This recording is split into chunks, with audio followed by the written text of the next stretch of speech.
আমেনার পেটে আসতে দেরি, তার শরীর ফুটটা সুগ্রাণ বাহির হইতে দেরি হয় না। আমেনা যখন মক্কার ঘরের থেকে বাহির হইতে পারতো না, কেননা আরবের প্রচলন ছিল বিধবা মহিলা কোনোদিন খুশবু লাগাইতে পারবে না, বিদায় আমেনা ঘরের থেকে বাহির হইতো না।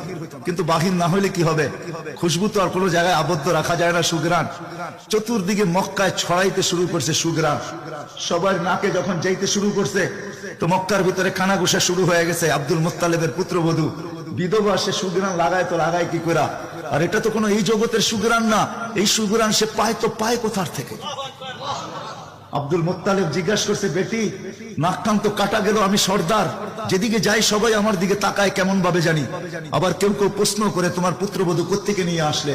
যার সুগ্রাণ বাহির হইতে পারে না, রাস্তায় বাহির হইলে সুগ্রাণ ছড়াইতে থাকে, তো নিচে পুত্রবধূকে জিজ্ঞাসা করতে পারে না, স্ত্রীর মাধ্যমে জিজ্ঞাসা করতেছে যে তোমার পুত্রবধূকে জিজ্ঞাসা করো সে কোত্থেকে সুগ্রাণ ব্যবহার করে, সে রাস্তা দিয়ে বাহির হয়, পুরা পাহাড় কেন, মক্কা কেন, চতুর্দিকে সুগ্রাণে মোহিত হইতে থাকে।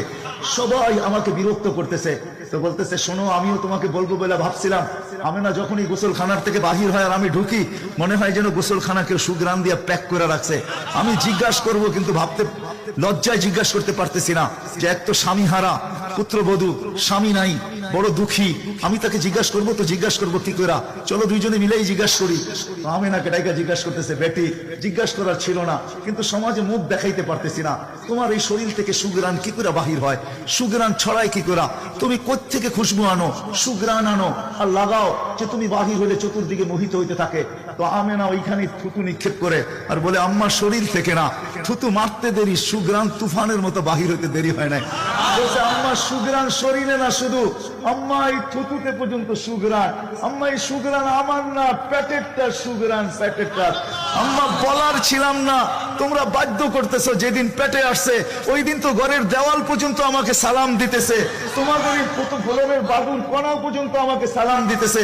আম্মা আমি বাহির হইতে দেরি, মেঘ উড়া এসে আমাকে ছায়া করতে দেরি করে না, আমি উত্তপ্ত বালুতে পা দিতে দেরি, মা ঠান্ডা হইতে দেরি করে হয় না। মা আমি উত্তপ্ত পাথরে পা দিতে দেরি, মা ঠান্ডা হইতে দেরি হয় না। আমি বাহিরে বসে থাকি, আকাশের তারাগুলা এসাকে আমার সালাম দেয়। মা যেদিন পেটে আসছে ওই দিন 12 জন রসুল এসে আমাকে সালাম দিছে। ওই রাত্রে আইসা মা আমাকে মারিয়াম, মা আমাকে আসিয়া, মা আমাকে উখতা মুসা কুলসুম, 3 জন এসে আমাকে মালা পড়ায় গেছে যে দুজাহানের বাদশা তোর পেটে চলে আসছে। মা শুধু এইখানেই খেলতো না, আমি যখন বাহির হই তো বারুর কলা পর্যন্ত আমাকে সালাম দিতে থাকে।